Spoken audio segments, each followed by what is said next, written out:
ہمارا جو ماحول ہے نا ارد گرد کا، وہ تھوڑی دیر بھی پاکیزہ، پورا پاکیزہ تھوڑی دیر بھی مل جائے نا تو روح کو بدل جاتا ہے، طبیعتیں قرار میں آ جاتی، باطن میں سکون ٹھہرتا ہے، ماحول اجلا نہیں رہا۔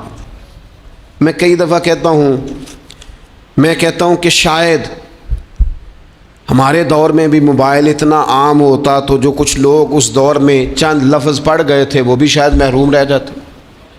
اب تو بچے بڑی آزمائش میں ہیں، ساری غلطی بچوں کی نہیں ہے، بچے بڑی آزمائش میں ہیں اس لیے کہ ان کے ارد گرد ماحول اتنا خطرناک ہے، وہ کیسے اثر قبول، سیانے بندے اثر قبول کرتے ہیں، سمجھدار لوگ اثر قبول کرتے ہیں، تو بچے بیچارے کیا کریں گے؟ ماحول بہترین بنانا، ماحول کو صاف رکھنا، اور بالخصوص اپنے گھر کے ماحول کو ٹھیک رکھنا، یہ بہت بڑی ذمہ داری۔ ہم یہ سمجھتے ہیں کہ صرف گھر اینٹوں اور پتھروں سے بنتا ہے، گھر کے ماحول کو ٹھیک رکھنا سب سے پہلی ذمہ داری۔ بچوں کے لیے اچھی ماں کا انتخاب، اچھی بیوی لے کے آنا گھر میں، یہ سب سے زیادہ اہم مسئلہ ہے۔ نہ مانے ہم، لیکن بہرحال ڈھیر ساری جگہوں پہ دولت دیکھی جاتی ہے شادی سے پہلے۔ ماں باپ نے بڑی زیادتی کی، بڑا ظلم کیا، ناراض نہ ہونا، بڑا ظلم کیا، پیسے دیکھے بچی اور بچے کا نکاح کر دیا۔ یہ اتنا بڑا زندگی میں آپ نے اپنی اولاد کے ساتھ ظلم کیا ہے کہ آپ تو سائیڈ پہ ہو جائیں گے، لیکن وہ بیچارہ ساری زندگی اس کو بھگتے گا۔ نبی پاک صلی اللہ تعالیٰ علیہ وسلم نے الفاظ کو کھول کر، بات کو واضح کر کے بتایا تھا۔ ایک تو ہوتا ہے نا کہ آپ کو کسی تشریح میں جانا پڑے، حضور نے بالکل کھول کے فرمایا کہ عورتوں سے محض ان کی خوبصورتی کی وجہ سے شادی نہ کرنا، اس لیے کہ خوبصورتی ان کو ہلاکت میں ڈال دے گی، اور فرمایا محض ان کے مال کی وجہ سے شادی نہ کرنا، مال ان کو سرکش بنا دے گا۔ یا رسول اللہ صلی اللہ تعالی علیہ وسلم پھر کیا کریں؟ تو محبوب فرمانے لگے ان کی دینداری کی وجہ سے ان سے شادی کرنا۔ اور یہ ابن ماجہ میں لفظ موجود ہیں، اللہ کے محبوب علیہ الصلوۃ والسلام فرمانے لگے کان میں سوراخ والی کالے رنگ کی باندی اگر دیندار ہو تو تمہارے لیے بڑی بہتر ہے۔ باندی ہو، رنگ سیاہ ہو، کان میں سوراخ ہو، اس سے نکاح کر لینا، شرط یہ ہے کہ دیندار ہو۔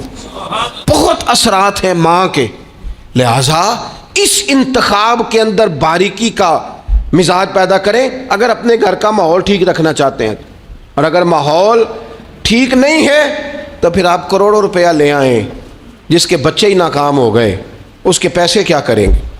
آپ بہت بڑا گھر بنا لیں لیکن اگر بچے ہی ناکام ہو گئے تو آپ کی بڑی حویلی کیا کارنامہ سر انجام دے گی؟ اور اسی طرح کا معاملہ مرد کے ساتھ بھی ہے۔ نبی پاک علیہ الصلوۃ والسلام نے فرمایا جب تمہیں ایسے لوگ پیغام نکاح دیں جن کا دین اور اخلاق اچھا ہو تو پھر اپنی عورتوں کا نکاح ان سے کر دو، اگر ایسا نہیں کرو گے تو زمین میں فتنہ برپا ہوگا، فساد ہوگا۔ نیک مرد جب ملے تو پھر اس کے ساتھ نکاح کرو، صحیح بتانا، خالی نیک دے کے رشتہ دے دیا جاتا ہے؟ نیک ہے، دیندار ہے، اچھے اخلاق والا ہے، خالی تقویٰ دیکھ کے لوگ رشتہ دیتے ہیں؟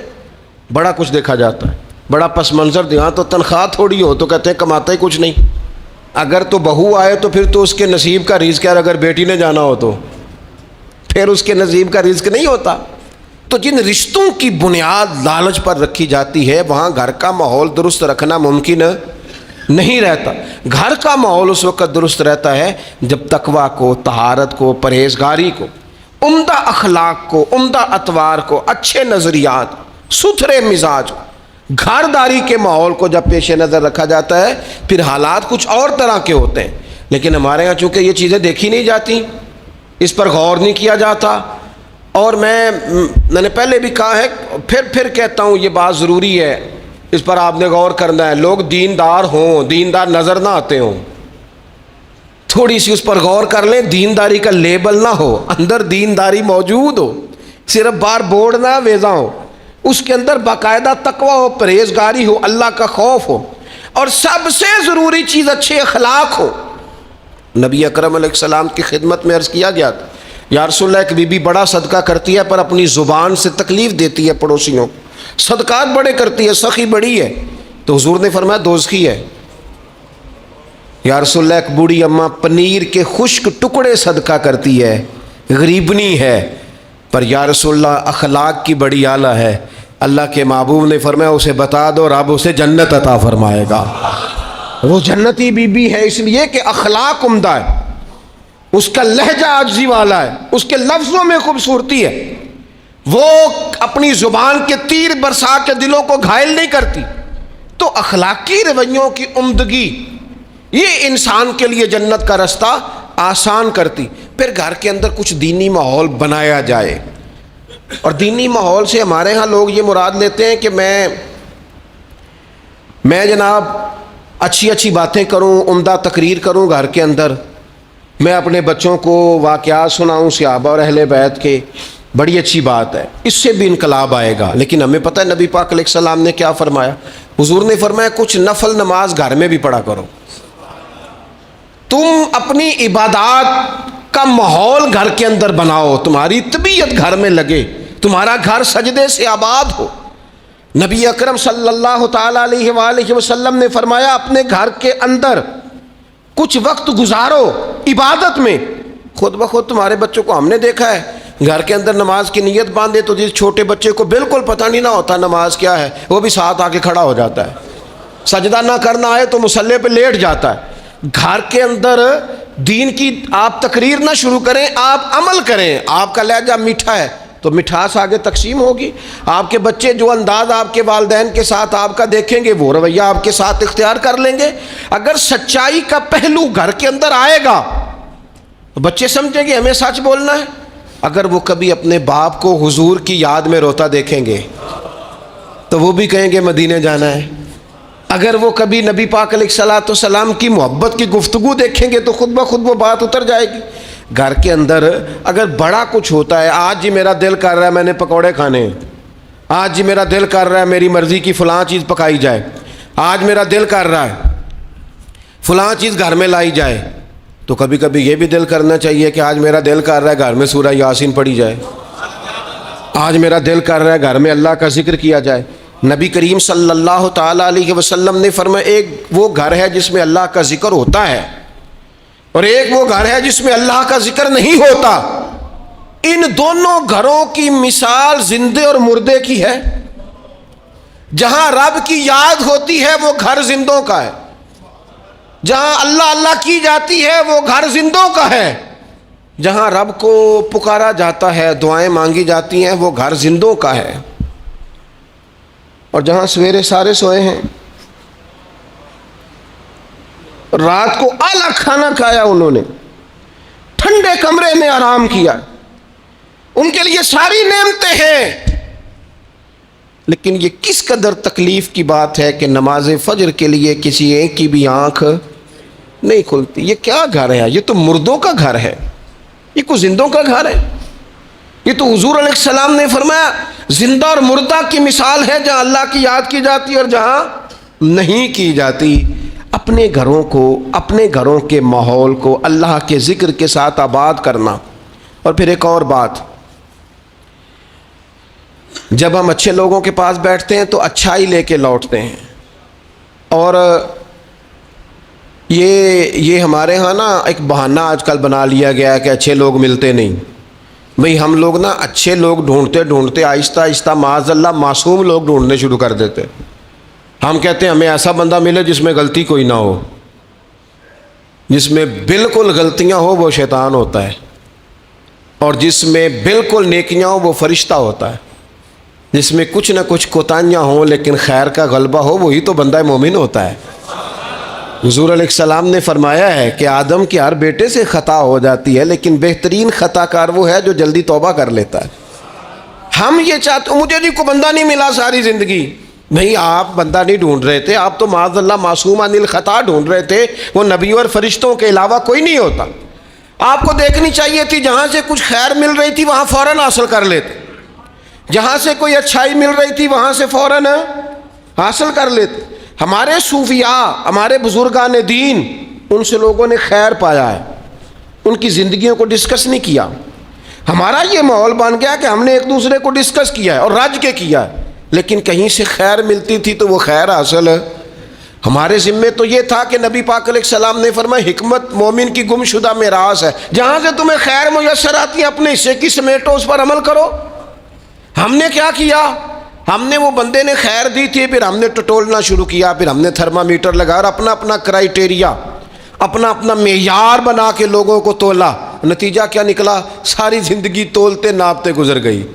خیر پانے والے خیر پا کے چلے بھی گئے، نصیحت لینے والے نصیحت لے کے چلے بھی گئے، جنہوں نے عمل کرنا تھا انہوں نے عمل کر بھی لیا، اور کچھ ایسے تھے بیچارے ساری زندگی ٹٹولتے ہی رہے، ساری زندگی طے ہی کرتے رہے، ساری زندگی انہوں نے۔ ہمارے حضرت صاحب رحمۃ اللہ علیہ کی خدمت میں ایک شخص آیا، اس نے کہا جی میں نے دنیا دیکھی ہے، مجھے کوئی بندہ پسند نہیں آیا، اور اب آپ کی شہرت سنی ہے تو میں زیارت کے لیے آیا ہوں۔ تو حضرت قبلہ عالم رحمۃ اللہ علیہ وہ بڑی تھوڑی باتیں کرتے تھے، اور جو کرتے تھے وہ کمال کرتے تھے۔ وہ فرمانے لگے آپ کھانا کھائیں، فقیر کے لائق کو حکم ہو تو کریں، باقی چونکہ آپ نے کافی دنیا دیکھی ہے تو وہ جتنے آپ دیکھ آئے ہیں میں ان سب سے زیادہ گناہگار ہوں، لہٰذا اگر آپ اتنے لوگوں کو دیکھنے کے بعد یہاں آئے ہیں تو آپ کو یہاں سے کچھ نہیں ملنے والا، اس لیے کہ ہم تو ان سب سے چھوٹے ہیں، ہمارا یہ معیار ہے۔ یہ عاجزی، یہ انکساری، یہ درد اس شخص کو اگلا سوال کرنے کا موقع ہی نہ ملا۔ کہنے لگا آپ مجھے بیعت فرما لیں، تو کہنے لگے نہیں نہ، اتنی تنقیدی نظریں اور اتنا گہرا مطالعہ، تھوڑے عرصے کے بعد آپ پریشان رہنے لگ جائیں گے۔ آپ جائیں، ابھی ڈھونڈیں، ابھی تلاش کریں، بھی آپ کو وقت لگے گا، آپ تھوڑا گھوم لیں۔ زندگی میں کچھ لوگ خیر پا ہی نہیں سکے، انہیں اچھے لوگ ملے ہی نہیں، حالانکہ یہ میرے نبی پاک کی امت ہے۔ میں بڑی بات کرنے لگا ہوں، بڑی، اگر آپ کی سمجھ میں آئے تو یہ حضور کی امت ہے۔ کنتم خیر امت، یہ نبی پاک پر نازل ہونے والے قرآن کا فیصلہ ہے، اور میرے رسول پاک علیہ السلام نے فرمایا میری امت میں سے بڑی جماعت سواد اعظم ہمیشہ حق پہ رہے گی، بڑے لوگ ہمیشہ حق پہ رہیں گے، اور حضور نے فرمایا میرے دین پر ہمیشہ عمل کیا جاتا رہے گا۔ تو قرآن و حدیث تو کہتے ہیں خیر والے لوگ موجود ہوں گے، تو جسے مل نہیں رہے، اور ایک دو چار لوگ نہیں، جماعت کہا، کتاب و سنت کہہ رہی ہے لوگ ہیں، ملیں گے، اور جس کو مل نہیں رہے اس کا معنی یہ ہے کہ وہ سامنے والے کا چہرہ تو صاف کر رہا ہے پر اپنی اینک کا شیشہ صاف نہیں کر رہا۔ وہ سامنے سے آئینے کو تو الزام دے رہا ہے، لیکن وہ اپنے چہرے سے نقاب اتارنے کو تیار نہیں ہے۔ مندے بندے نو میں لبن ٹریا تے جاگتے ملیا نہ کوئی، اپنے اندر چاہتی پائی تے میتھوں برا نہ کوئی۔ جو لوگ خیر اچھے لوگوں کو ڈھونڈیں اور اچھائی سے فیض پائیں، اس سے فیض حاصل کریں۔ جو لوگ بھی ڈگریوں پر بحث کرتے ہیں نا، ٹیچر آئے ایف اے کے، بی اے کے، ایم اے کے، انہوں نے آتے ہی کلاس میں کہا کتابیں نکالو بھائی۔ پہلے دن فرسٹ ایئر کی کلاس بیٹھی ہے، سمجھ لیں اردو کے ٹیچر، کتابیں نکالو۔ تو ایک اسٹوڈنٹ صاحب اٹھ کے کھڑے ہو گئے، انہوں نے کہا سر جی پہلے آپ یہ بتائیں کہ آپ نے ایم اے اردو کیا ہوا ہے، پھر آپ یہ بتائیں کہ ایم اے کے بعد آپ نے بی ایڈ یا ایم ایڈ کیا ہے، پھر یہ بتائیں کہ آپ میرٹ پہ ہیں کہ سفارش پہ ہیں۔ اگر یہ تین سوال اسٹوڈنٹس کرے تو استاد جواب دے دے گا، ہاں ایسے شاگرد کے لیے ڈنڈا سوٹا چلایا جا سکتا ہے، بھائی تو کتاب کھول، تو کون ہوتا ہے یہ پوچھنے والا، تیرا یہ کام نہیں۔ یہ مجھ سے پوچھے گا کالج کا پرنسپل، یا مجھ سے پوچھے گا اس ادارے کا ہیڈ جو مجھ سے بڑا ہوگا، اسے میں ڈگری دکھاؤں گا، تو کون ہوتا ہے؟ تیرے ذمہ یہ آیا ہے کہ تو مجھ سے پڑھ، کتاب کھول، میں تجھے پڑھاؤں، یہ تیری ذمہ داری۔ میرے دور کا سب سے بڑا مسئلہ یہ ہے کہ لوگوں نے کہا اولیاء کی ڈگریاں چیک کریں گے، معاذ اللہ یہاں تک کہ کہا پہلے صحابہ کی تاریخ دیکھیں گے، کون کس کے ساتھ مشاجرات میں تھا، پہلے وہ چیک کریں گے پھر فیض پائیں گے۔ ہمیں تو ہمارے نبی نے کہا تھا صحابی کا نجوم، میں نے یہ سارے تمہارے لیے ستارے بنائے ہیں، تم جس کے پیچھے چلو گے اللہ تمہیں ہدایت عطا فرما دے گا۔ لیکن یہاں لوگوں نے کہا ہم ڈگریاں دیکھیں گے، نقصان کیا ہوا؟ بے فیض رہ گئے، نتیجہ کیا نکلا؟ پا کچھ نہیں سکے۔ لازمی طور پر رزلٹ یہ برآمد ہوا کہ شر ہی شر پھیل گیا، فتنہ ہی فتنہ ہو گیا۔ ہمارے ذمے تو خیر لینا تھا، خیر نہیں لی، ڈگریوں پہ بحث کی، نتیجہ غلط برآمد ہوتا ہے۔ اپنی مومن کی گمشدہ میراث ہے حکمت، جہاں سے خیر کی بات ملے اسے لو۔ حضرت عبداللہ ابن عباس آپ فرمایا کرتے تھے بس ایک کام کرنا، لا تجالسوا اہل الہوا، جو لوگ ہوائے نفس والے ہوں، برے ہوں، ان کی مجلس نہ کرنا، بروں کے پاس نہ بیٹھنا۔ حضور کیا ہوگا؟ فرمایا اگر ان کے پاس بیٹھو گے نا تو تمہارا دل اور تمہاری روح بیمار ہو جائے گی، روح بیمار ہوگی، دل سخت ہو جائے۔ بروں کی صحبت سے اپنے آپ کو بچانا، اپنے ارد گرد کے ماحول میں خیر والے۔ داتا گنج بخش علی اجویری رحمۃ اللہ تعالیٰ علیہ ارشاد فرماتے ہیں کہ ایک بندہ طواف کعبہ کر رہا تھا، بیت اللہ شریف کا طواف کر رہا تھا، اور وہ طواف کرتے کرتے نا دعائیں مانگ رہا تھا، یا اللہ میرے دوستوں کو نیک کر دے، یا اللہ میرے دوستوں کو پرہیزگار کر دے، یا اللہ میرے دوستوں کو اچھا کر دے۔ داتا صاحب فرماتے میں نے اس کا بازو تھام لیا، میں نے کہا یہ کیا دعا ہوئی، کوئی اپنے لیے بھی مانگ۔ تو کہتے ہیں وہ کہنے لگا حضور اگر میرے دوست نیک ہوئے تو میں انشاءاللہ خود بخود ہی ہو جاؤں گا، اگر میرے ارد گرد کا ماحول ٹھیک ہوا تو مجھے بھی خیر کی طرف لے جائیں گے۔ اگر ماحول ٹھیک ہو دائیں بائیں، ہم یہ کرتے ہیں کہ ہم نا کئی دفعہ اپنی آگ بجھاتے ہیں، پڑوسیوں کی بجھانے کی کوشش۔